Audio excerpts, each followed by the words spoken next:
It's 4:44. Anyways, y'all, so let's get started with the video. So today, I'm making a much long-awaited video. Y'all been asking for it a lot. It's how I got my locks and just kind of everything you need to know about locks in general. So without further ado, let's get to it. I am your boy, Suleiman, that guy, him. And I'm back with another video. Make sure to like, comment, share, subscribe to the video, y'all. The Suverse is growing daily and it's a beautiful thing. Hop on the wave and ride it out because we gonna have fun. But anyways, so how I got my locks. First, let's take it back. What are locks? So locks is what I call them. You know, you can call them dreadlocks, dreads, but I call them locks because there's nothing dreadful about my hair. You know, people would say it's silly to, like, you know, call them locks, and you know, who cares if you call them dreadlocks? But remember this, y'all, there's a lot of power in the words you speak, and if you calling your hair dreadful, I don't think that's smart. I don't think that's a good look. So I call them locks. So that's another thing too. You know, if you ever call someone, you know, some people that have locks, they may take offense if you actually call them dreads. So keep that in mind. But anyways, so locks, pretty much, it's just when hair is super coiled and tight together that's like super hard to get it untangled. That's pretty much what a lock is. That's why it's called a lock, because it's almost like you're locked in, you know. Once you go down this path of getting this type of hair, you're locked in. You know, you can comb it out, but I've done that before. It sucks. It really sucks. Your hair is super dry, super brittle afterwards, and it just takes a while. It took me like 5 or 6 hours to do that. So I really wouldn't recommend it. That's the thing. If you get in locks, you gotta know that you gotta commit to it. You know, it's gonna be a process. That's what I call it, a lock journey. Because you really do go on a journey, you know, you and your hair go on a journey. Like for me, I look at where I was when I first got my locks and where I am now, and it's beautiful. You know, you can see how you progress as your hair gets longer, and it's a beautiful thing. It really is. You know, anyone can get locks, although it's a lot easier for those with like 4C, 4B, 4A, anything like 3C, 4A and below. You know, so pretty much black people, African Americans. That's the easiest. That's the easiest hair to get it. But you know, if you're of the Caucasian race or something, you can get it too. Because now we're gonna get into the methods of locks. So let's see. So there's 4 methods that I'm gonna go over today. I'm gonna go over the freeform method, 2-strand method, the starter lock method, and the crochet method. And you know, each one I'm gonna just talk about the benefits and the cons. So freeform locks. So this is pretty much just when, you know, you got your hair, and let's say you had an afro. Let's say, you know, you got a curl sponge, and then you just stop really doing anything. It just free forms, and like your hair just forms into locks on its own. You pretty much, this is like the least maintenance one, at least up to a certain point. And a lot of people, this is what a lot of people do, you know.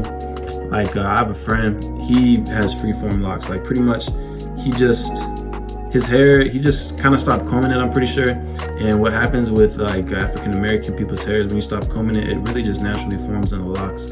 It'll just slowly separate out and you'll just have these various locks. So the approach to this is that it's natural. You know, you're not going to be putting a lot of stress on your hair, and it's pretty easy to maintain. Like you just wake up and just don't comb your hair, and then it just forms into locks. So pretty simple. Also, another pro, you know, people respect it more in like the lock community. Like if you have freeform locks, people are like, oh wow, that's a real nigga or something. It's like, yeah.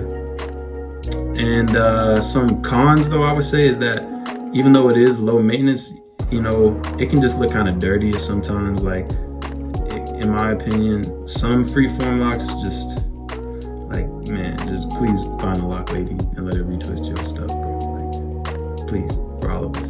So that's the thing, is like, if you're going freeform it, you gotta be prepared, because sometimes it just might not be looking how you would expect or how you would want, because it's really your hair doing its own thing. And I mean, you can try to mess with it, but that kind of stops it from being freeform. Next, we have the 2-strand method. So y'all know what 2 strands are. These are kind of like big 2-strand twists. But you know, so y'all know what regular 2 strands are. It's just where you wrap 2 strands of hair around, and it's a 2-strand twist. So pretty much, damn, 2-strand method is when you just get 2 strands, then you just leave it like that.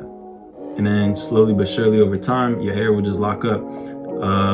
Yeah. And I mean, this is pretty simple too. You can do it with braids, you can do it with 2 strands. It's just pretty much you get your hair in like a certain style, you know, from afro to like braids or 2-strand, and then you just don't touch it. You just let it be. Maybe you apply some lock gel, and over time, slowly but surely, it just locks up. Like I have a couple friends who have done this. I try to do it myself, but I would recommend this for like if you have like really coarse, coily, tight hair. It'll work good for you. But like me, I try to do it over 3 months, and it was just not locking together. Let me tell you that. So yeah, you know, just choose wisely with this one. I would say some benefits are, again, it's like just low maintenance. You know, you just get in the 2-strand, then you just leave it. I would say some cons though are that like in the process of locking up, you're gonna kind of like still see the 2-strand even when it's a lock though. Like it'll be like a lock, but you'll still see the outline of the fact that it was a 2-strand. And like me personally, I don't like that. Like I just don't like that. Like I've had to combine some of my locks, and you'll just like see it that they'll be 2-stranded together, and I just don't like it. But you know, you do what you got to do. So just remember that is like with 2 strands, it's pretty easy. You just leave it in. But it also another con though is that it can be kind of hard to just not want to pull it out. Like me, that's what happened with me. Like I was just like, yo, I'm impatient. I just pulled it out. I undid them all. My hair was looking so curly and nice for like 2 days, and it was not worth it. I should have just left it in. Anyways, moving on. So next, number 3, starter locks. This is probably the most common way of getting locks, probably the best way of getting locks, the most natural way of getting locks.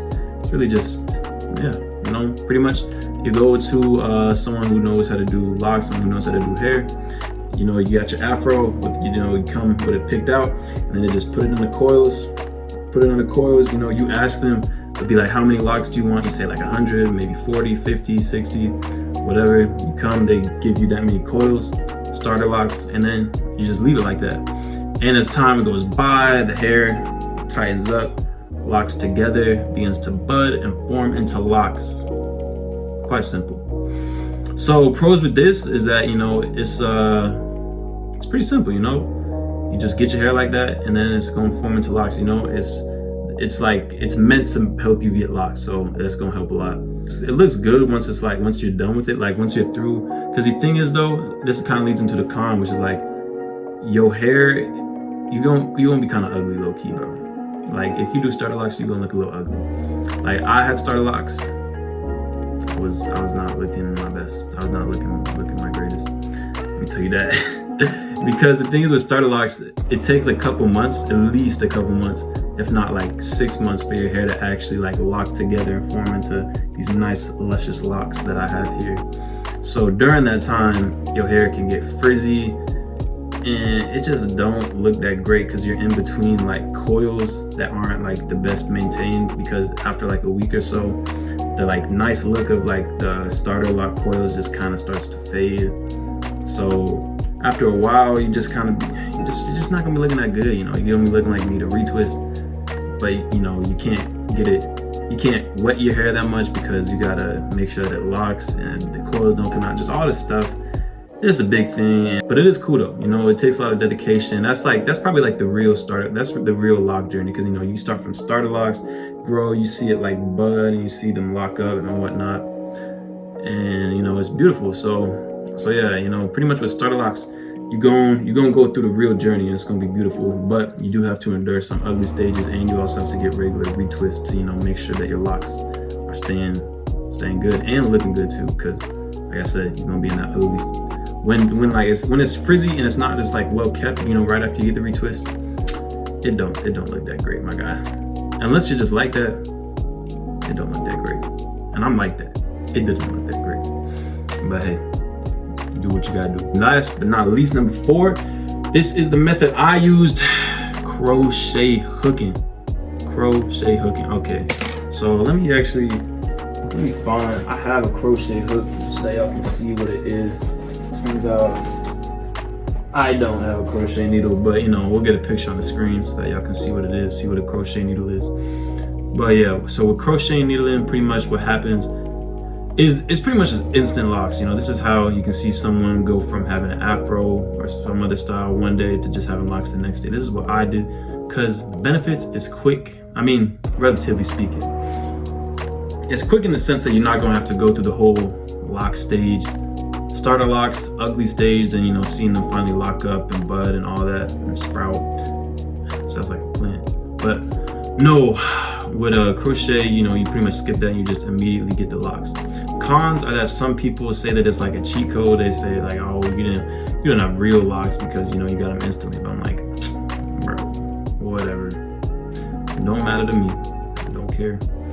But yeah, so that's some of the cons. You know, you might be looked down upon in the lock community if they really care, but most people don't. It's not that deep, in my opinion.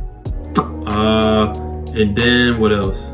Some other cons is that I guess what some people don't like with crochets is that since it's like done like automatically, you can see the parts of the locks. Like, but let's say I just had like my regular locks out, my regular look, all my 100 locks out. You would still be able to see the parts, which some people don't really like. You know, some people just want it to be like kind of frizzy on top, you know, with the locks sprouting out. But hey, to each their own. I say, yeah, just the benefit is that it's just clean, it's easy to maintain, you don't have to go through the whole lock thing. Although I will say the initial, like to actually get the locks, it took like 12 hours, you know, because, you know, you gotta go through each individual lock and do the thing and get it locked up and all that. So it's, but after that, you chilling, like you big chilling, and you just looking fly. You come out the next day after you throw your do-rag on to make sure that your hair is hanging, and it's good, like you looking good. And then like, you know, obviously you don't immediately get locks, but like they're pretty much locked. They're just kind of loose though. So then after a few months though, they're locks and like you just big chilling. And also, yeah, so that's personally what I would recommend if you're trying to get locks. It's quick, it's easy. The only con too is also it can be hard to find someone that knows how to crochet in your area. I got lucky, one of my friends did it and charged me a good price too. So I was big chilling. That's another thing, it can be expensive. But that's why you gotta have connections, y'all. Make sure you network. So yeah, so why did I crochet my hair? You know, just getting into myself personally. I crocheted my hair because I just had so much fucking hair. Like, there's a picture on the screen right now of how my hair was looking. Like, look, I could have freeformed, I could have gotten starter locks, but I was just like, yo, because the thing is, I had gotten starter locks before, and I crocheted them, and I took them out for some reason because I just wasn't thinking. And when I had starter locks though, it sucked. It didn't look that good. When I had my first set of crochet locks, they looked pretty good. I'm not gonna lie. I don't actually know why I took them out. Oh wait, I remember now. It's because I couldn't find someone to retwist my hair, and I was just like, man, fuck this. I'm gonna change my hair. So I just did that. It was not smart. It took like 8 hours to take out the locks, and then I had a afro. But yeah, you know, we've come a long way, anyways. But yeah, so there y'all go. You know, that's everything you need to know about locks. You know, I'm gonna do a video on like a lock journey in the future. Just seeing my personal lock transformation. And yeah, that's all for the video, y'all. That's everything you need to know about locks. This has been fun. You know, I like making this one. And you know, so this has been your boy Sule. Have a blessed day. Don't forget to like, share, comment, subscribe. I'm out.